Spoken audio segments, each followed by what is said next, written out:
Good day to you. Namaste, Hare Krishna. So today we thought to talk a little about sleeping, some tips that may help to get a better sleep. Of course, sleeping is very essential activity for us all. According to the Vedas, the body requires four things: eating, sleeping, mating, and defending. So very essential, sleeping.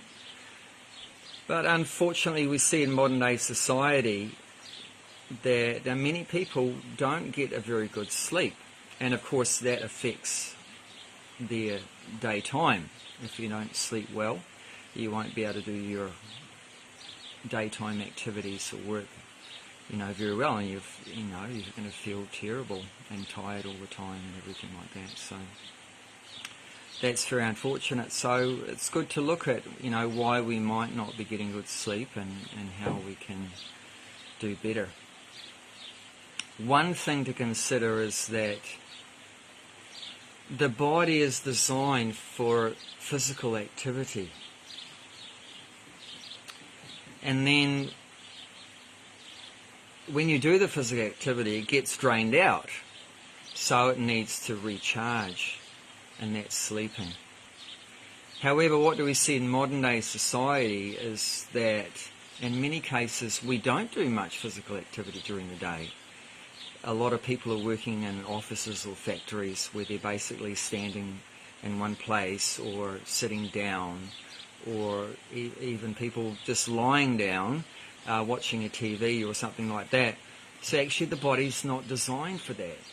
So, and what people are mainly using during the day is their mind. Their brain is very active, so there's a lot of stress, a lot of anxiety. So mentally it's very difficult, modern day lifestyles, many of them.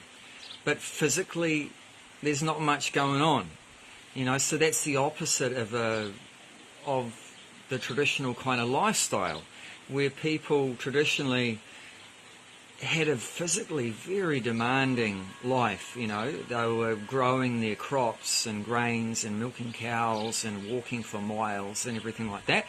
But mentally it was very easy, it's very peaceful, and they had nice relationships, and so mentally, intellectually, it's not a strain and like that. So that was the sort of normal existence before the last couple hundred years or so. And as we see, we've gone away from that natural existence of a physically active but mentally easy life, and now we've gone to a physically easy life with all our modern comforts and everything. You push a button, instead of washing the clothes by hand, you just push a button. And we think that's fantastic, that's brilliant. But actually there's problems associated with that. Now we don't use those muscles and bodily parts to wash the clothes anymore. We just push the button, and we think we've saved time and made our life more comfortable. But actually you cause a problem for yourself by doing less physical activity. And then one of the things that suffers is our sleep, because we haven't burnt up the energy, so the body doesn't want to sleep. So what do we normally do? Just reach for the sleeping pill. But that's not such a good idea, because of course we know it has many bad side effects. So yeah, it might put you to sleep, but yeah, the other things start to go wrong, and you become dependent on that pill or whatever like that to make you sleep, and like that. There's just so many complications we create in our life by going away from just the normal existence of doing some physical activity. For example, just going for a really good brisk walk every day, whether it's walking on the beach or walking in the forest or walking in the park or somewhere, preferably away from the traffic. Don't just walk on the main motorway and smelling all the fumes, but try to go to some place where there's not much traffic, and that, in nature preferably, and just use up some energy, go for a good fast walk. Our spiritual teacher used to religiously walk every morning, really fast walk, and he was over 70 years old, and he said that walking kept him alive, kept him going, as well as massage. He said two things: that daily exercise of walking and massage kept him going. So these are very simple things to do, but and free, but very valuable for our health. And you know, cycling is good. Go and get on a bicycle. Swimming is great. Some yoga, some kind of fitness program like that. Just burn up some energy. You know, tax the body. Get your heart pumping and like that, the circulation going, and you know, get some sweat happening. Get some sweat happening. Or work in the garden. I mean, mainly that's what I do every day. I work in the garden. And by the end of the day, I tell you, I'm wiped out. I'm completely wiped out. When my head hits the pillow, that's it, gone, out.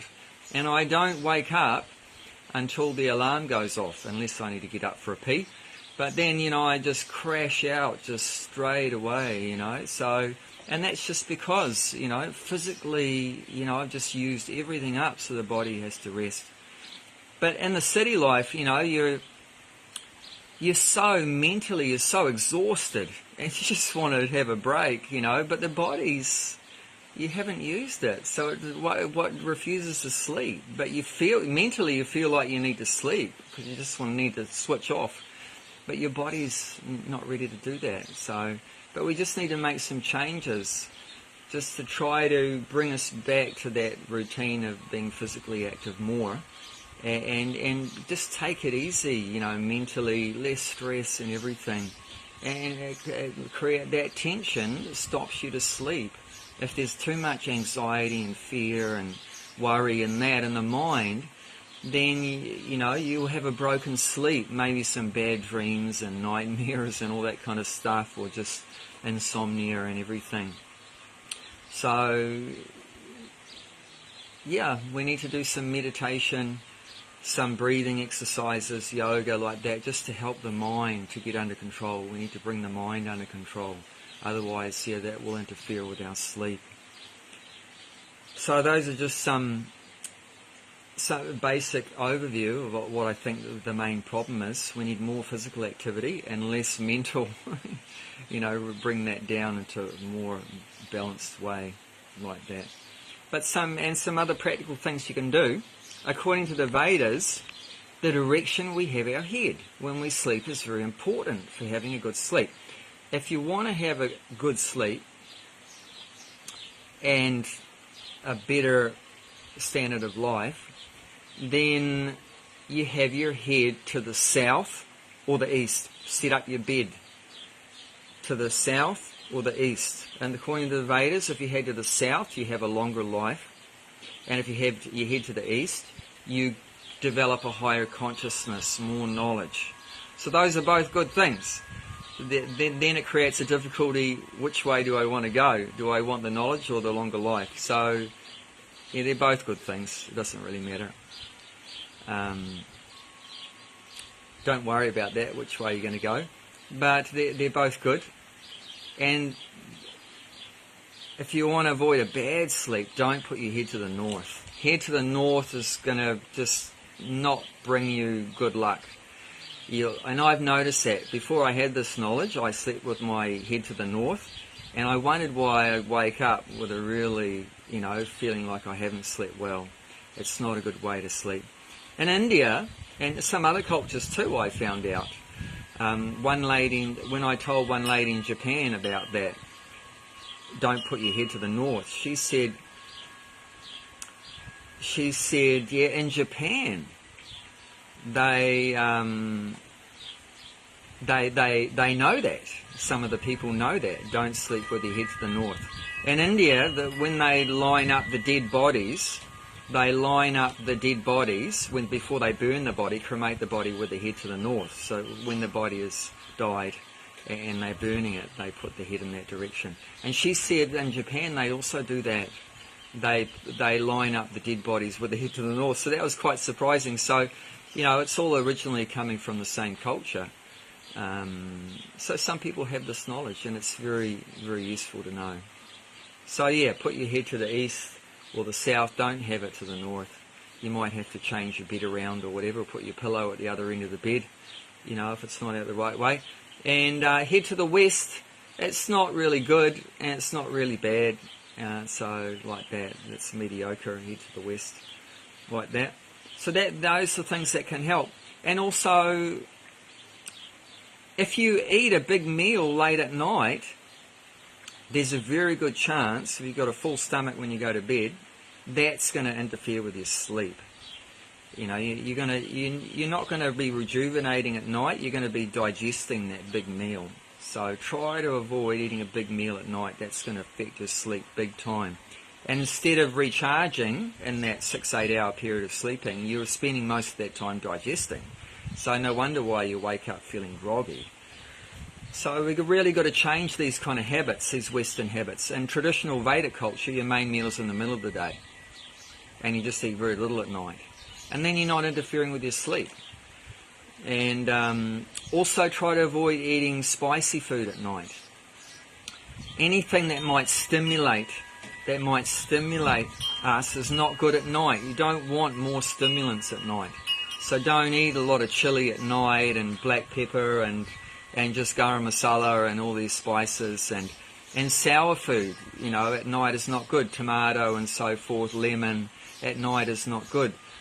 Protein, don't eat too much protein at night. Chickpeas, yogurt, which is also sour and protein. So don't eat yogurt at night. Protein foods, everything at night is terrible for health and for sleep. You know, just eat something light. A little bit of, if you have to eat something, have some liquidy vegetable soup. Have some carbohydrate bread or whatever like that. Some grains is okay, or some milk is perfect. Milk and I usually have milk and cookies at night. Hot milk. So I mean, when we were young, our mums used to put, a lot of the kids would go to bed drinking some warm milk. So why don't we do that anymore? When we were young, that's what our mums did for us, because it's a sedative. Milk, especially when it's hot, especially when you drink it hot, it just has a sedative effect. Helps us to sleep, helps us to relax, helps us to wind down. So, and you can put a little bit of turmeric when you're boiling the milk. Put a little bit of turmeric, tiny bit of black pepper, some ginger powder or fresh ginger, some cardamom if you want, cinnamon if you like, some nice sweet spices. And that will help to digest the milk. You won't have any mucus problems in that. Don't drink milk cold, straight out of the fridge. It's not going to be good for you. You drink it hot. And then it rises to the brain and nourishes the brain and helps you to relax and everything. And it'll be good for your intellectual development. So that's something to help us. So if you don't want milk, if you're vegan or whatever like that, or whatever, you can't handle milk, then have some chamomile tea or something that has a similar sedative kind of helping you to sleep effect like that. And also, don't do any real brain taxing stuff at night. Don't do all your business and work late at night. You're killing yourself. You won't be able to wind down. You don't want to be firing up your brain and intellect and everything late at night. You want to wind down. Don't do any stimulating stuff. Don't get in arguments and get angry and worked up and any real passionate kind of activities. You're just harming yourself big time like that. Read a nice storybook, some stories, some positive message stories or something. Not even heavy philosophy or anything like that. It's going to be too hard to try to comprehend late at night. Just really simple stories, positive. We read stories about Krishna's pastimes and that. It's so pleasurable to hear about, and you don't need to think too much about it. Just read the stories like that. Try to avoid being on your devices, just before you go to bed. The TV, the phone, social media, everything. That EMS, all that electrical radiation, everything, it interferes. There's heaps of research on it. It interferes with your brain patterns and everything, and disturbs sleep, and there's heaps of evidence about that.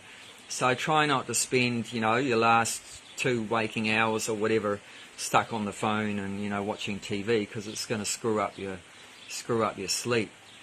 So just be careful with that one if you have trouble sleeping.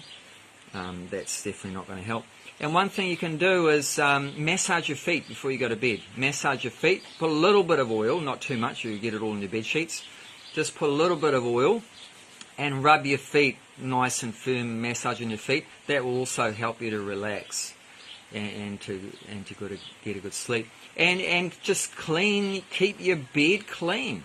Keep your bed clean. Regularly wash your bed sheets and your pillow and your night clothes and everything like that. Regularly clean them, and that will create a better atmosphere, a better energy for getting asleep. If everything's dirty, your bed is dirty and bad smells are coming out of it and everything like that, then it's not gonna help you to sleep. So keep it a nice clean environment. Keep the room clean and everything like that. And nice smells. You want everything, very good. Good smells, good to look at. Everything helps the mind to be peaceful and everything like that. It's all going to help. It's all going to help. And then when you actually get into the bed, sleep on your left side for the first 10 minutes or so. Sleep on your left side. That helps to digest. Even after you eat, say you eat your lunch, right? After you eat your lunch, if you had a big heavy meal, and lie down on your left side. We call it LSD, left side down. So that will help you remember LSD, left side down. So that's good posture for digesting. But even when you go into the bed, if there's still unfinished digestion going on, lie on your left side for 10 minutes or so, and you might hear your stomach gurgling and that's good.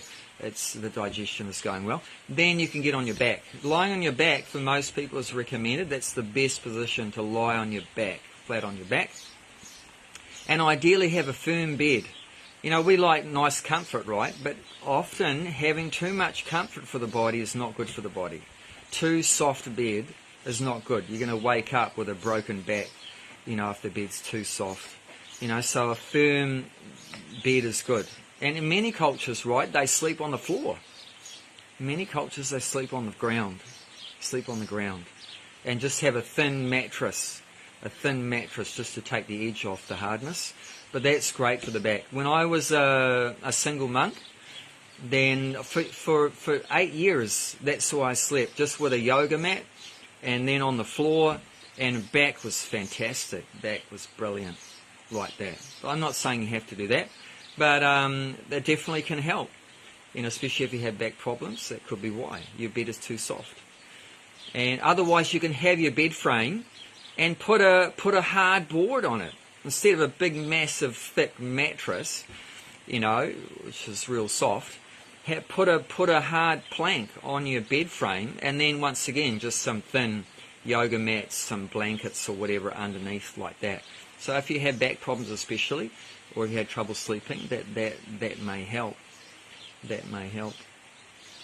Yeah, but generally lying on the back is the best position for sleep. Lying on the front is not recommended. To lie face down is not recommended.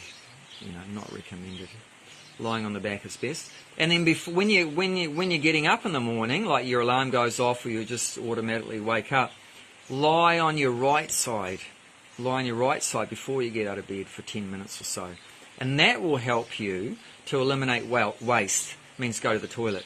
That will help you to go to the toilet soon after you get up. Lie on your right side before you get up.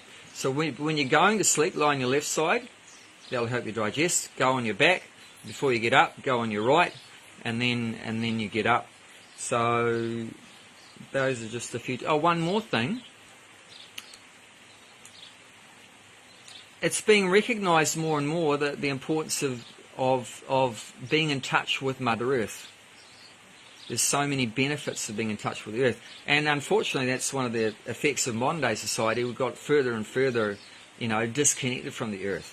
We put so much concrete and asphalt and everything, and we wear rubber shoes and everything like that. And we're never in touch with the Earth. And because of that, so many problems are there. So Earth is like a mother. So you feel very secure when you're with your mother. You feel any negativity is taken away. You feel peace and comfort and everything. So the Earth is like a gigantic mother. and she's very nourishing and protective and everything like that. So that's beneficial for us.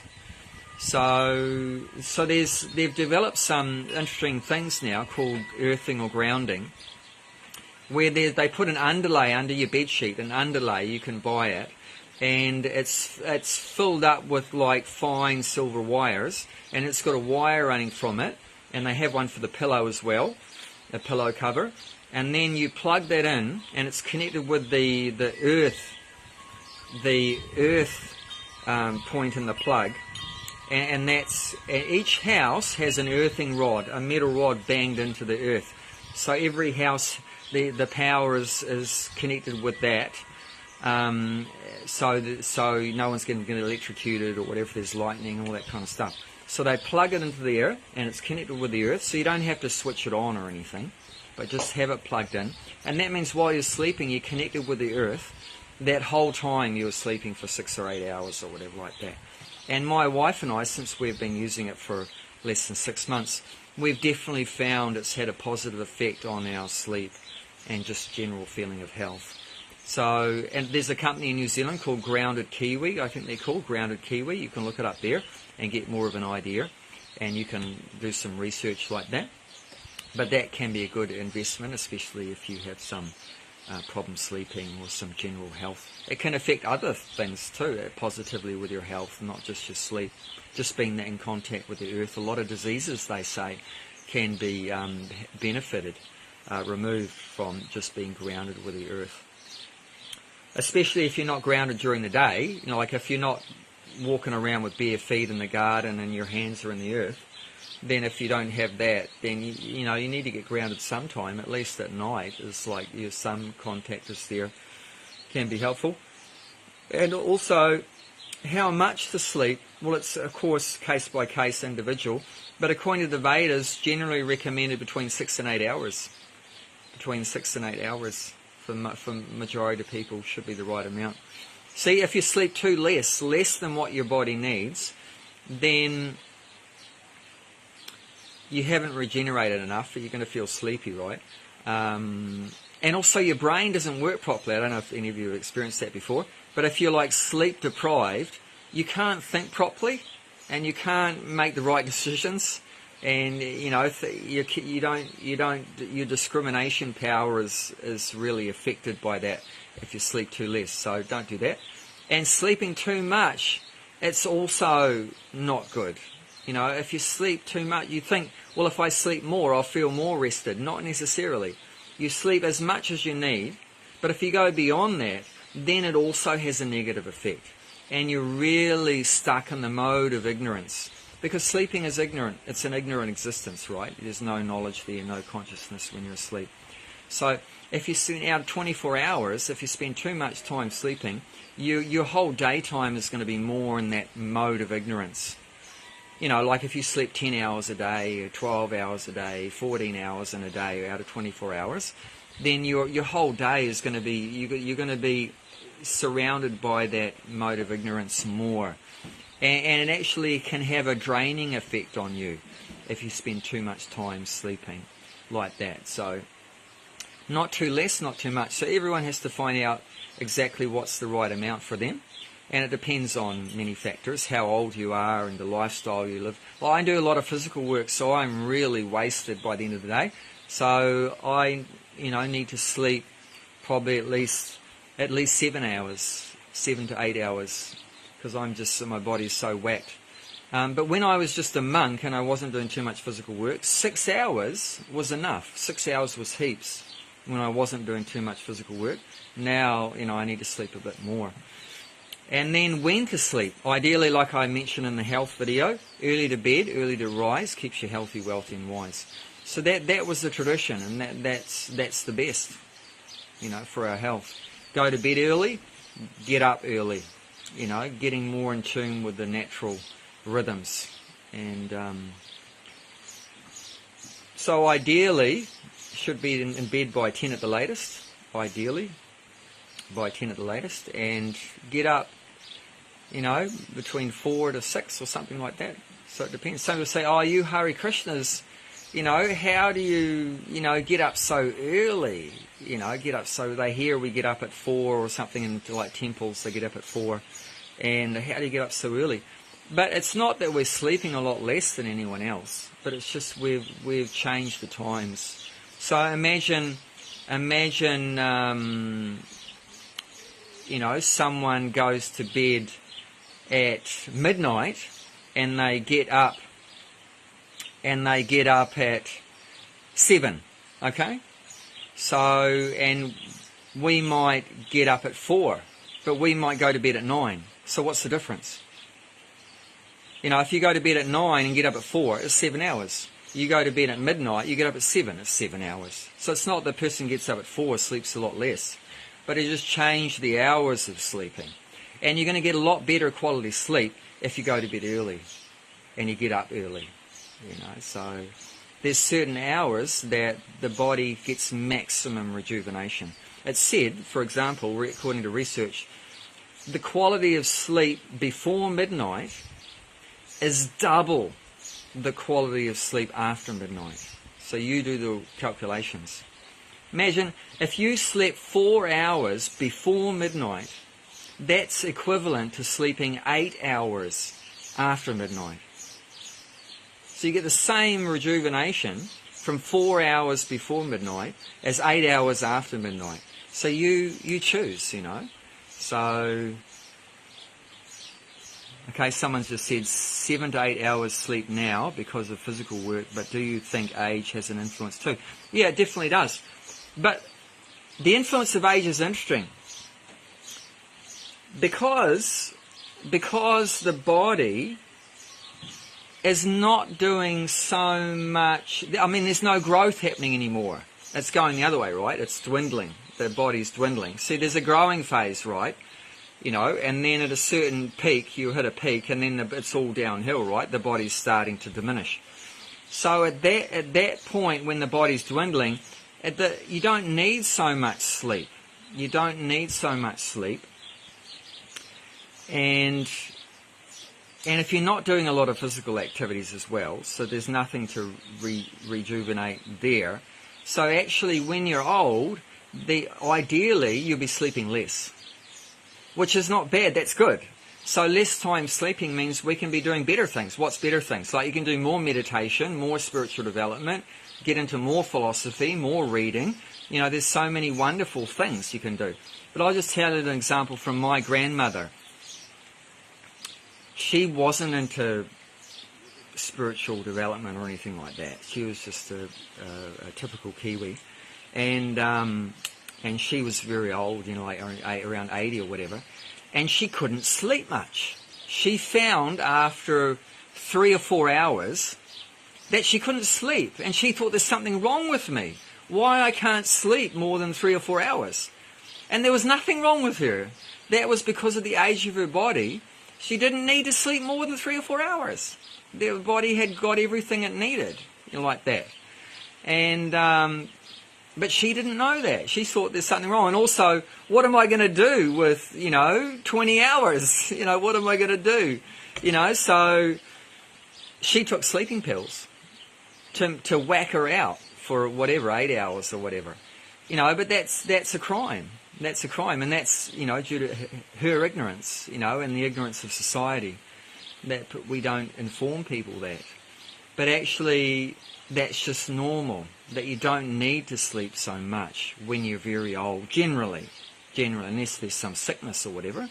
If there's some sickness, some disease, then you need to sleep more. That's the recommendation to recover from some disease, is to rest like that. But if you're not diseased, and you're just old, but not diseased, then you may wake up only after 3, 4, 5 hours, and there's nothing wrong with that. But then you just need to find some positive things to fill that extra time in, which for a spiritual practitioner is fantastic. If you got more time on, more time, that's brilliant. That's brilliant. But yeah, so there's a few different factors there. Like that. But generally old means you don't sleep so much unless you're sick, like that. The other thing, if you're sick, recommended apart from resting, is fasting. Fasting if you're sick. is a good way to get better, because then you're not feeding the bugs. Because imagine you're sick, right? I mean, there's something inside you that you don't want in there. So how are you going to get rid of that unwanted bug inside you? Don't feed it. There's a saying in India: if you want to get rid of an uninvited guest, if you have an uninvited guest in your house, how do you get rid of the guest? Don't feed them. So in the same way, a bug, a disease, right? Some uninvited, foreign bug or whatever inside you. How do you get rid of it? Don't feed it. Don't feed it. So in certain cases, fasting may help you, or like I said, resting. If you're sick, then rest more. But generally, if you're healthy, you don't need to sleep beyond that 6 to 8 hour, period like that. So those are just a few things. If anyone has any further comments or questions, please flick us a message and we'll be happy to discuss more. I hope that helps you to get a better rest, and all the best with your health. Have a lovely day.